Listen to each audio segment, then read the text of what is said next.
Hi everyone, Sensei Richard here.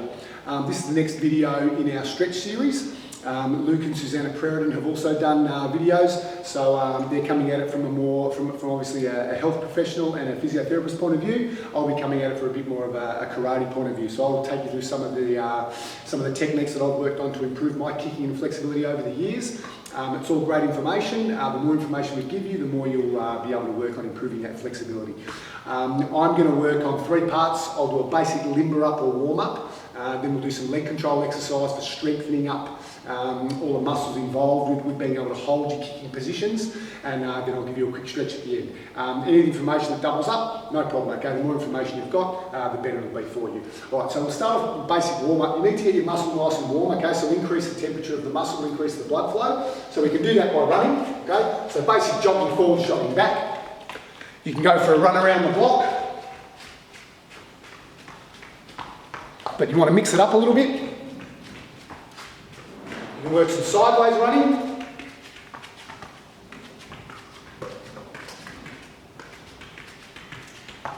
And again, you'll probably do this for 3, 4, 5 minutes.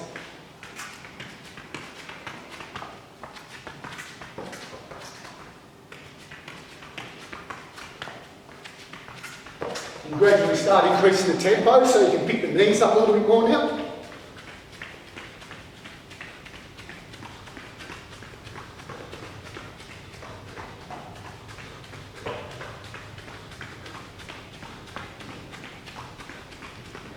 And you can also work on kicking the heels back behind. That's more this idea. Kick the heels back hard, so work a bit more hamstring.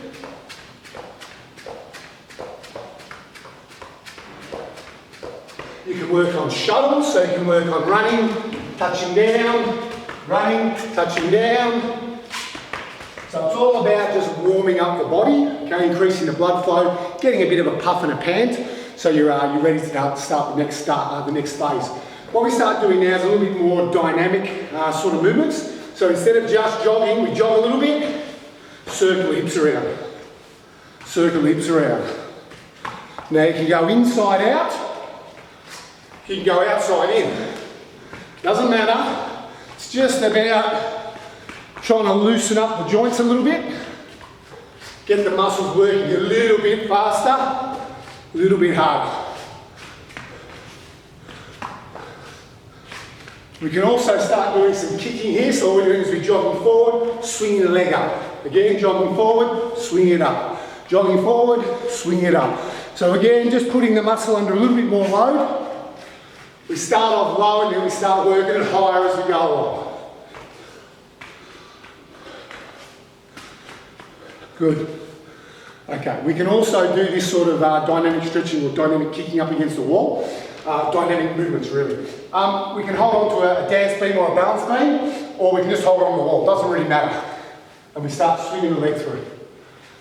And we start off low, and then we start trying to go higher and higher as we go along. Right, same sort of thing, both sides of the body. Now, the beauty of these sort of exercises, you can change them up as much as you like. You can actually swing through and turn your hip, and then turn your hip the other way.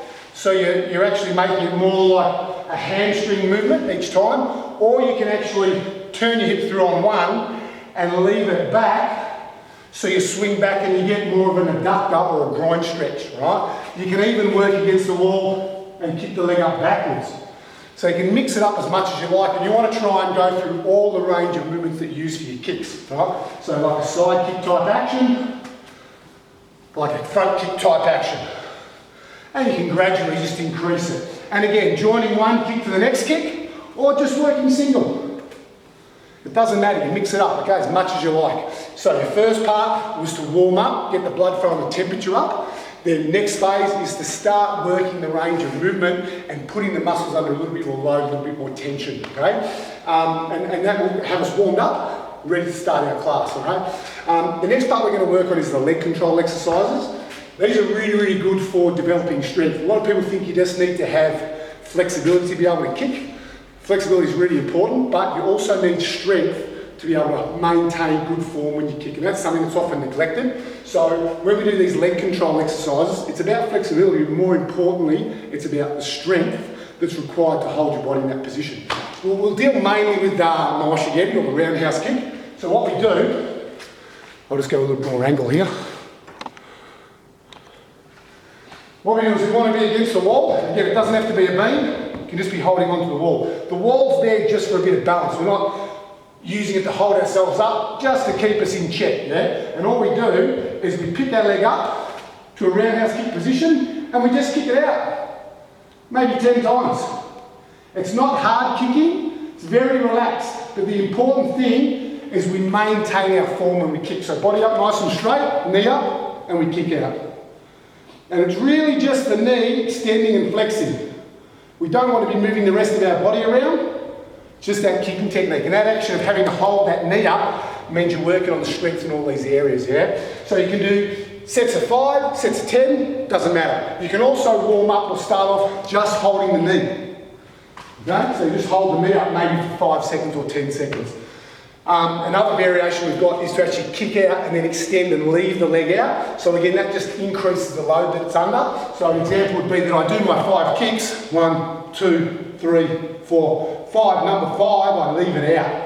And I hold that for another 5 count or 10 count, and that really puts it under a lot of load. Really important with these exercises that it's relaxed. You're not kicking hard, okay? The kicking is very relaxed. It can be fast. Nothing wrong with going fast, but it's very relaxed. You're not trying to put any power into the kick. It's just maintaining the form and extending out. But those leg control exercises are really, really good for your kicking technique. All right, so that's the warm-up. That's the leg control exercises. We'll give you a quick stretch now. Okay, so we'll deal with stretches on the ground first. First one we'll do is our glutes. So we're lying back. We're sitting one foot on top of one knee. Grab that knee, pull it into your chest. And you should feel that stretch. Your backside there, okay, your glute. If you can't get a hold of your knee, it's okay to grab your hamstring and pull in that way, all right? And we change legs. So one foot, sitting on top of that knee, grab the knee and pull it in. So that's your glute stretch or your backside. Okay, we'll do hamstrings now. So what we're doing is we're sitting up, legs are nice and straight together. As we stretch our hamstrings, we're trying to get our stomach down onto our thighs. Right? You'll see people stretching and they're trying to reach forward and grab their toes. I don't want that. I want it to be a hamstring and a lower back stretch. So you keep your body nice and straight and you try and get your stomach down to your thighs. It doesn't matter where your hands go, they can just sit here. But again, as you push your stomach to your thighs, you should feel that stretching behind your knees. A variation on this one is to give you a little bit more of a nerve stretch, is you do the same thing but you pull your toes back, you keep your chin on your chest and you lean forward the same way, stomach onto your thighs, and you'll find it really intensifies the stretch. So it's toes back, chin on the chest as you're leaning forward. Right? So that's your hamstrings. You can stretch them both together, you can stretch them one at a time as well. So you can relax one leg and same thing, stomach towards your thigh, relax that leg, and work the other one, stomach towards your thigh. So you can mix it up, single stretch, double stretch, yeah? All right, next one is your groin. The best one I've found is, so your groin or your adductors, is the frog stretch, because you look like a frog in the water. Now you split your knees as far apart as they'll go. And you might even find from here, you can actually get a stretch, all right? Quite a decent stretch. To really make it good, drop forward onto your elbows, push your hips forward of your knees.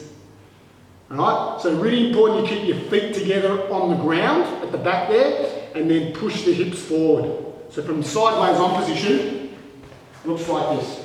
Alright, so your feet together on the ground, push those hips forward towards the ground like that. Okay, so remember we said hips must be forward of your knees. So push them forward. If you let the feet come up, you lose the stretch. You've got to keep your feet down on the ground. Alright, so that's your adductors or your groin stretch. Alright, a couple more quick ones. We'll do quadricep. So when you do your quads, something to balance on, grab your foot, pull back to your bottom. Alright, now when you're making this stretch, careful that you don't have your knees come apart. Keep them together, and the leg is stretching. Push that hip forward. So my body's up nice and straight. I push that hip forward, as I pull my foot back with my knees together, and I'll get a good stretch through my thigh, okay? Same thing on the other side of the body, grab my foot, knees together, right? And then push your hip forward as you're making the stretch, right? Okay, the last stretch we'll deal with is calves, right? Again, I'll give you a little bit more angle there. Actually, I'll do it up the back, it's fine. Okay, so when you stretch your calves, basic on the wall, push your heel to the floor, that's the back leg, the one you're stretching, and push your hips forward. People doing this stretch often put their head down. You need to make sure your head's up and your chest is up. Push the hips forward as you push the heel down, and you should get a good stretch, right? Another variation on this one is to do it up against the wall so you get your heel close to the wall, and then you try and straighten up your shin and your chest, nice and tall on the wall like this, and you'll find that'll stretch your calf as well. If you're too far away from the wall, you'll just squish your toes and you won't get a stretch. The important thing to start off is to get your heel close, then just adjust yourself and then try and pull yourself up straight, and that'll be your calf stretch. Right? As far as how long you hold the stretches for, there's a lot of different opinions on what you do, okay? 10 seconds, 20 seconds, 30 seconds, 5 minutes, it's up to you. The longer you hold the stretch though, the more beneficial it's going to be. It's like a rubber band that's been wrapped around something for a long, long time, you pull it off and it's still quite loose. You want to think of your muscles the same way. If you stretch them out and hold them for a long time, they get used to that position. If you just stretch quickly all the time, it's like the rubber band going back and forwards, okay? So it's up to you how you want to do it, but again, get a position that's comfortable and sit there for a minute or two. That's going to give you some benefit. If you haven't got a lot of time and you're doing 10-second changes, 20-second changes, that's okay as well. Nothing wrong with mixing up your routines, getting as much information as you can, and doing what works for you. Anyway, I hope you've enjoyed that, and I'll see you next time. Thank you.